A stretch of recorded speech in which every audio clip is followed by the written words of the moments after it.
He was the man of the house.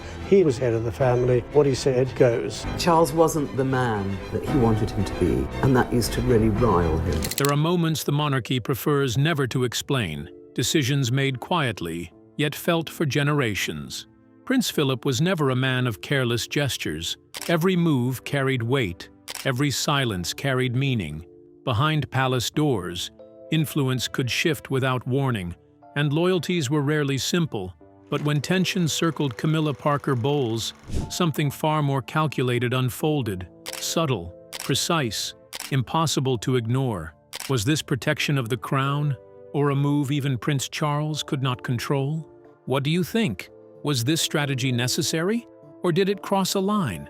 Drop your thoughts below, and don't forget to subscribe for more untold royal revelations. The empty chair that spoke loudest. On April 9, 2005, something unusual unfolded just beyond the walls of Windsor Castle. Inside the Windsor Guild Hall, where Charles, Prince of Wales, and Camilla Parker Bowles signed the document that made their marriage official, two seats remained conspicuously unoccupied. For an institution built on symbolism, that silence said everything. This was not how it was meant to happen. A royal wedding of such weight was expected to unfold within a grand cathedral, surrounded by centuries of tradition and watched by the world. Yet what took place that morning was something far quieter, a civil ceremony, modest in scale, with only a small gathering of guests and no cameras allowed inside. The shift was not accidental. It was deliberate, shaped by pressures that never needed to be spoken aloud. At the center of it all stood Prince Philip, Duke of Edinburgh, a man known less for public declarations and more for what he chose not to do. He was not one to summon dramatic confrontations or deliver long lectures about duty. Instead, his language was simpler, sharper, presence or absence. And on that particular morning, his absence carried more weight than any speech ever could. For decades, he had been a constant figure, attending events with unwavering consistency, standing beside the monarchy through moments both historic and routine.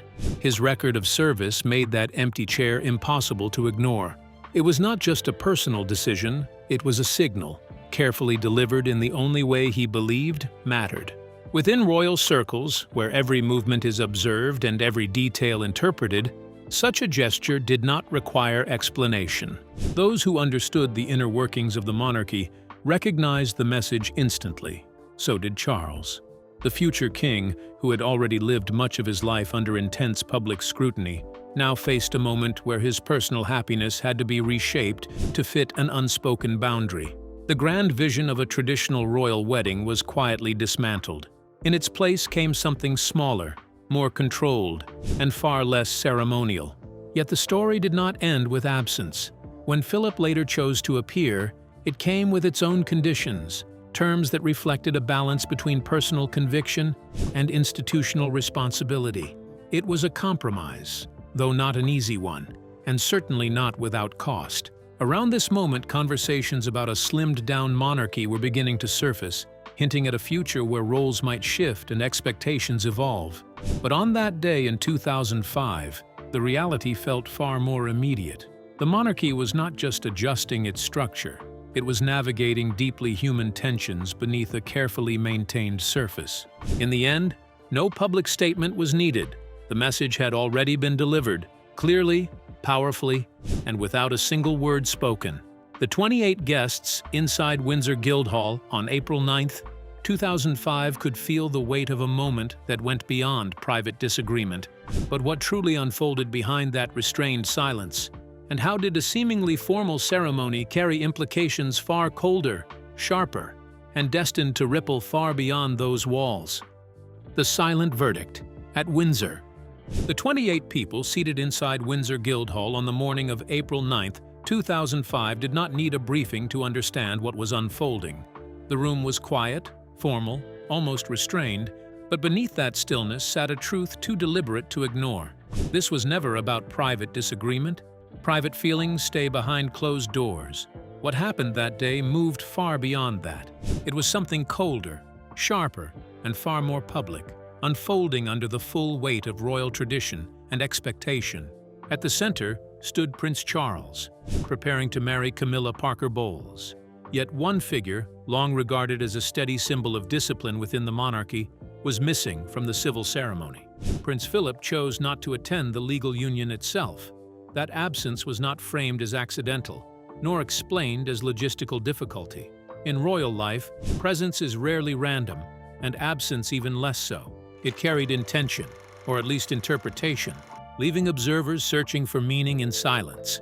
Later that same day, everything shifted. Philip appeared at St. George's Chapel for the blessing. To an untrained eye, it might have seemed like simple scheduling, but within royal tradition, timing and participation are rarely casual. His absence from the civil ceremony, followed by his presence at the religious blessing, formed a subtle but powerful distinction, drawing a line between formality and faith, and leaving a message that required no spoken explanation. What made this moment so compelling was not just the act itself, but the years that led to it. For decades, the relationship between Charles and Camilla had existed under scrutiny, shaped by expectation, tradition, and controversy. By 2005, the marriage was not just a personal decision. It was a moment tied to the identity of the monarchy itself. Every gesture carried weight, and every absence carried even more. Philip understood that better than anyone. Having spent most of his life reinforcing the structure of the crown, he knew the difference between approval and tolerance. Approval is visible, unmistakable, and complete. Tolerance, however, can exist quietly, marked by limits and conditions. His actions that day seemed to live somewhere between the two, leaving observers to question his true intent. Was it an act of principle, an effort to protect the traditions he had upheld for so long? Or was it something more personal, a quiet form of resistance that had been building over years? The answer is not easily pinned down, and perhaps that uncertainty is what gives the moment its lasting power. Because what happened across those few hours in Windsor was not loud or dramatic. There were no speeches, no confrontations, no public declarations. Yet, in its silence, it spoke volumes. It revealed how, within the royal world, even the smallest movements can carry the weight of history, and how sometimes the strongest message is the one that is never said aloud. The morning at Windsor Guild Hall on April 9, 2005, carried a silence filled with more meaning than ceremony, as 28 guests gathered for a union already shadowed by years of unease. But why did absence speak louder than presence, and what deeper tensions were quietly hidden beneath this carefully arranged moment? The morning of two empty chairs. The morning carried a quiet weight long before the ceremony began, a silence shaped not by absence alone, but by meaning. Inside Windsor Guild Hall on April 9, 2005, the setting was prepared, the register ready, and a small group of just 28 guests gathered to witness a union that had already stirred years of unease. Yet what stood out most was not who attended, but who did not. Prince Philip had spent a lifetime within the rigid lines of royal duty. As Gold Stick of the Household Cavalry Regiment, a role rooted in centuries-old tradition, he understood protection not just as physical security, but as the preservation of structure itself. Long before this moment, his views had been shaped by something deeper than protocol.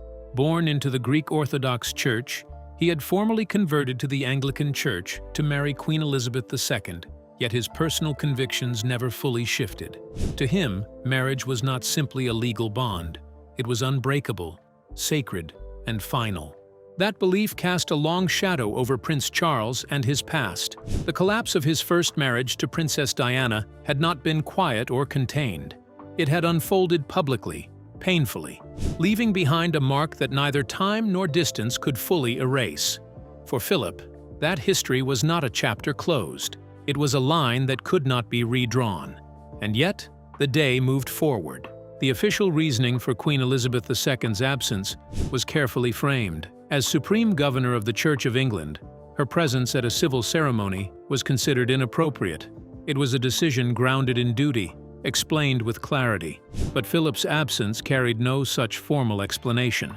As the father of the groom, his place seemed unquestionable, yet his chair remained empty.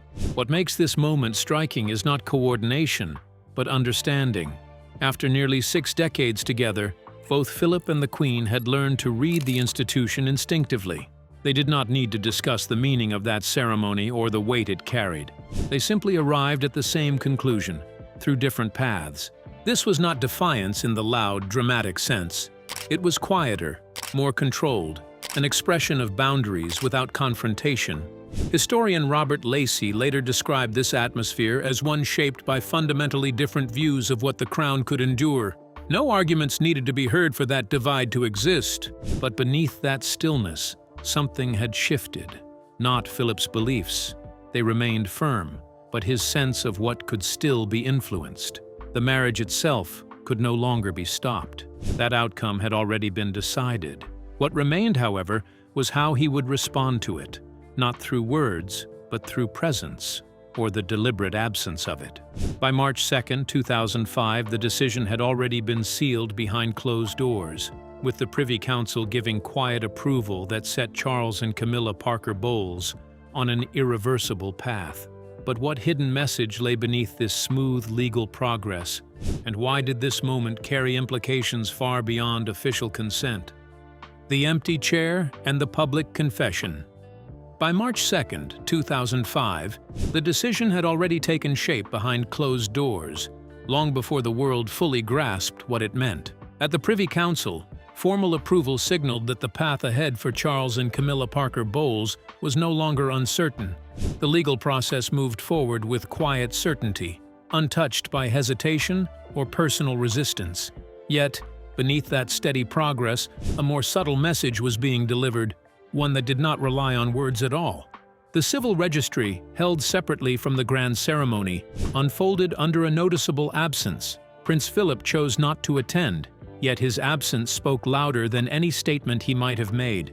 The empty space he left behind became its own message, measured, intentional, and impossible to overlook. It was not outright rejection, nor clear acceptance, but a deliberate line drawn without confrontation. Later that same day, the atmosphere shifted completely. At St. George's Chapel, the mood turned solemn and deeply traditional. Around 800 guests gathered, joined by the Archbishop of Canterbury, as the ceremony unfolded under global media attention. Cameras captured every detail, projecting the moment far beyond the chapel walls. What followed was no ordinary royal occasion.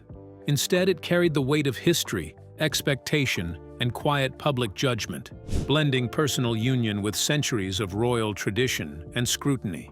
When Charles and Camilla stood before the congregation, the focus was not on celebration, but acknowledgement.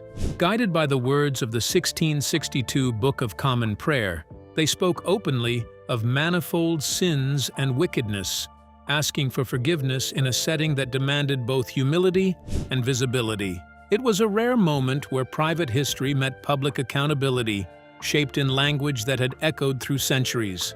Then, just as carefully as he had stayed away earlier, Philip entered. He took his seat among the guests, watching in silence as the scene unfolded exactly as the institution required. Nothing about his presence felt accidental. By attending the blessing but not the registry, he created a distinction so precise it needed no explanation. He had not changed his mind, he had clarified it. That single afternoon revealed more than any official statement could. It showed how tradition adapts without surrendering itself, how acceptance can come with conditions, and how even silence can carry authority.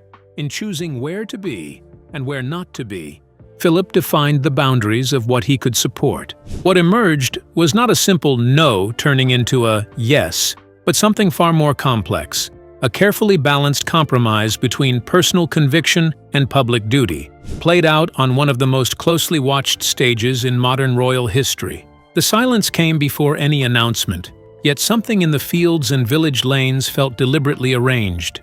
What message was being silently delivered through these carefully prepared gatherings, and why did this quiet display of order and pride feel like it was signaling something far more significant beneath the surface? The quiet conditions that shaped a crown. The silence spoke first, long before any document was read or any title was settled. In open fields and narrow village lanes, crowds gathered in ways that felt almost ceremonial without being announced. Horses stood neatly braided, their manes carefully plaited as if prepared for inspection, while tractors, polished and lined in perfect order, hinted at a deeper respect beneath the surface. It was not just attendance, it was a presentation. For anyone familiar with rural life, the effort was unmistakable, a quiet language of pride and discipline that said more than words ever could. Yet far from those striking scenes, another kind of message was taking shape, one far less visible, but far more lasting. While public gestures unfolded in silence, decisions were being written with precision behind palace doors. On February 10, 2005, a statement emerged from Clarence House that, at first glance, seemed modest. But within it lay a carefully measured boundary that would define the future of Camilla Parker Bowles in ways few fully understood at the time. The announcement confirmed that upon marrying Charles, Prince of Wales, she would not take on the title so closely tied to Diana, Princess of Wales. Instead, she would be known as the Duchess of Cornwall. Even more striking was the declaration about the future. When Charles would eventually ascend the throne, she was expected to be styled not as queen, but as princess consort. What made this decision compelling was not its legality, but its intention. There was no law demanding such a limitation. Under common law, her position as queen would have been automatic. This was something else entirely, a deliberate choice, shaped at the highest level, to define not just a title, but the meaning behind it.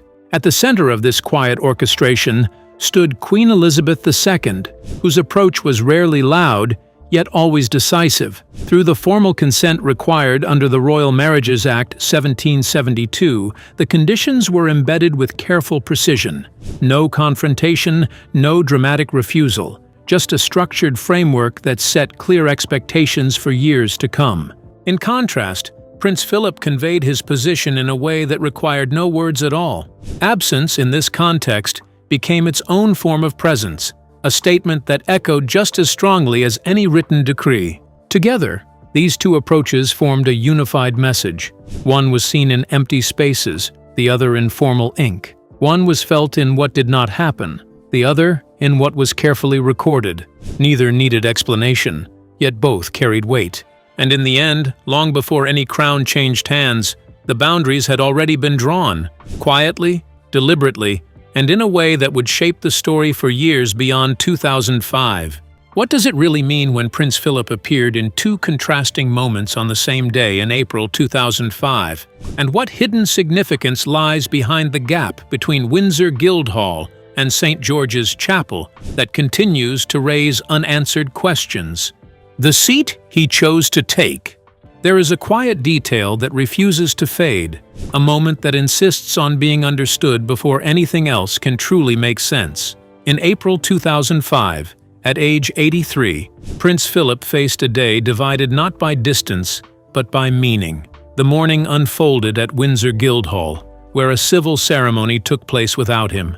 By afternoon, the scene shifted to St. George's Chapel, where he was unmistakably present. The difference between those two appearances has lingered ever since. It is often said that his absence earlier that day was simply due to age, to the weight of years, and the strain of a long schedule. On the surface, that explanation feels reasonable. Yet it begins to weaken when placed beside what follows.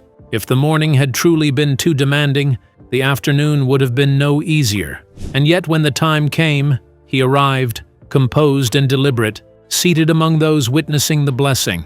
The contrast invites a deeper reading, because what unfolded was not avoidance, but a deliberate act of separation and meaning. Prince Charles and Camilla Parker Bowles had already formalized their union earlier that day in a private civil ceremony away from the chapel. That setting, official yet secular, received no public comment from Prince Philip, and his silence was widely noted. But the later church blessing at St. George's Chapel, Windsor, carried a different weight entirely, shaped by tradition, faith, and royal ritual. His presence there was not accidental. It was selective, and that distinction mattered. Some observers later questioned whether attending the blessing softened the impact of his earlier absence. In reality, it sharpened it. Refusing both events would have been simple and predictable. Instead, Philip chose precision over refusal. He declined one setting, then accepted another, drawing a quiet boundary that required no public explanation. It was not a contradiction, but control, an intentional line between endorsement and formality. Inside the chapel that afternoon, Queen Elizabeth III was also present, her attendance shaped by her own careful judgment. They did not move as a visibly coordinated pair, yet they arrived at the same moment in the same space, each carrying independent reasoning shaped by decades within the institution they served. Their understanding of duty rarely needed words or alignment to appear coherent. There were no dramatic gestures, no visible tension, and no performance of approval or rejection. Only presence, measured, restrained, and intentional. As the blessing unfolded, Philip remained composed and observant, neither fully embracing nor rejecting the occasion. The symbolic door was neither shut nor fully opened. Instead, its limits were quietly defined by how far he chose to step, and no further. And in that careful balance, without a single spoken word, he left behind a message far more enduring than any declaration could have been. After decades of close observation of the House of Windsor, Robert Lacey points to a subtle but enduring divide between Prince Philip and King Charles III, one shaped not by open confrontation, but by restraint and silence. But what deeper disagreements lay beneath this quiet tension, and how did unspoken choices shape the monarchy's hidden fractures over time? The price of silence, power, patience, and the crown.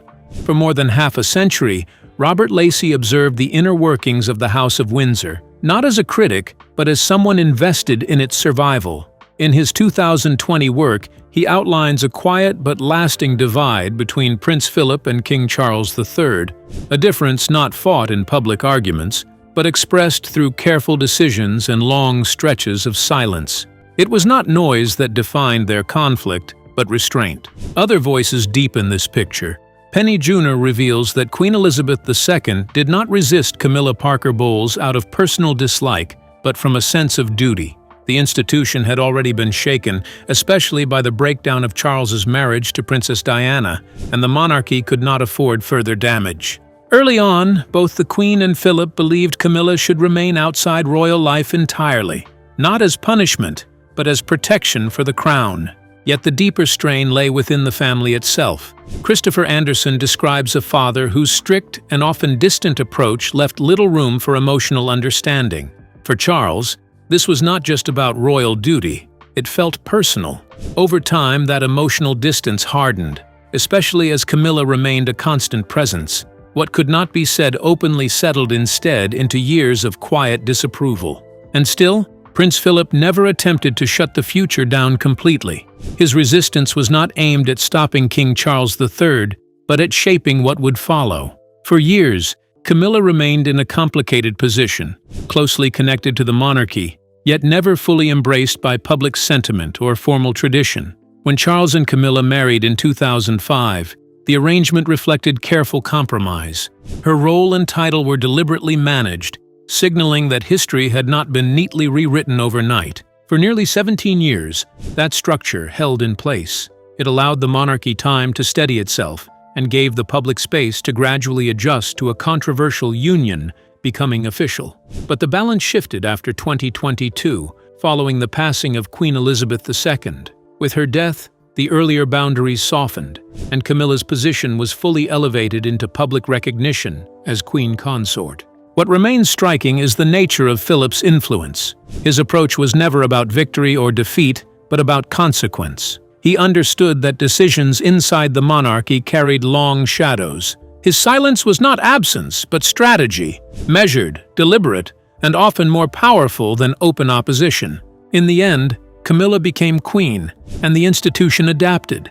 But the path she walked was not freely given. It was carefully shaped over decades. And long before the final title was granted, the terms of that journey had already been set. Prince Philip remained silent, allowing events to unfold without interference, yet his restraint seemed to carry its own intention. What deeper meaning lay behind his quiet choice? And why did the civil ceremony of April 9, 2005 at Windsor Guild Hall, despite its official seal, feel overshadowed by an emptiness that spoke louder than the vows themselves? The chair that spoke without words. Philip did not raise his voice, nor did he try to block what was already set in motion. Instead, Prince Philip chose a quieter path, one far more deliberate and far more difficult to reverse. On April 9, 2005, inside Windsor Guild Hall, a small civil ceremony unfolded. Just 28 guests watched as Prince Charles and Camilla Parker Bowles signed the register, making their union official in the eyes of the law. Yet the moment carried an absence that felt louder than applause, a seat left empty by design, not by circumstance. Later that day, the atmosphere shifted entirely. At St. George's Chapel, nearly 800 guests gathered under the weight of tradition and expectation. Cameras flashed, voices echoed, and the Church of England offered a blessing to a marriage it could not formally conduct, but was willing to acknowledge. This was where Philip appeared, composed and present, stepping into a moment that balanced acceptance with restraint. His decision was not random, it was exact. The contrast between those two rooms, one intimate and legal, the other grand and symbolic, revealed more than any statement ever could. Philip understood that presence is a form of approval, and absence can be just as powerful. By choosing not to attend the registry, but standing firm at the blessing, he shaped the message without speaking a single word. It was not a rebellion, it was control, subtle, calculated, and deeply rooted in a lifetime spent navigating duty. For years, the structure set in 2005 quietly held its ground. Titles were carefully defined, roles were measured, and the path forward for Camilla was shaped by conditions that remained mostly unspoken in public. Within the palace walls, however, the meaning was clear. Philip had not stopped the marriage. He knew he could not. What he did instead was determine its terms, drawing a line between what could happen and what it would cost. This quiet influence stretched far beyond that single day. It lingered through changing headlines, evolving public opinion, and even the passing of time itself. When Queen Elizabeth II was still alive, that structure remained intact, holding its shape through years of careful balance. Only after her era began to close did the full weight of those earlier decisions begin to shift. Then came April 9th, 2021, exactly 16 years after that carefully staged day. Philip's passing marked the end of a life defined not by loud declarations, but by precision and restraint. The date itself needed no interpretation. It simply stood there, echoing a moment that had quietly shaped the future. At its core, this story is not about conflict or refusal. It is about the limits of influence. A father could not decide for his son, no matter how strongly he believed in a different path. What remained within his control was something else entirely, the price attached to that choice. And through silence, absence, and timing, Philip made sure that price was never invisible. So what do you think really happened when Prince Philip made a shocking move against Camilla? We'd like to hear your thoughts. Don't forget to like and subscribe.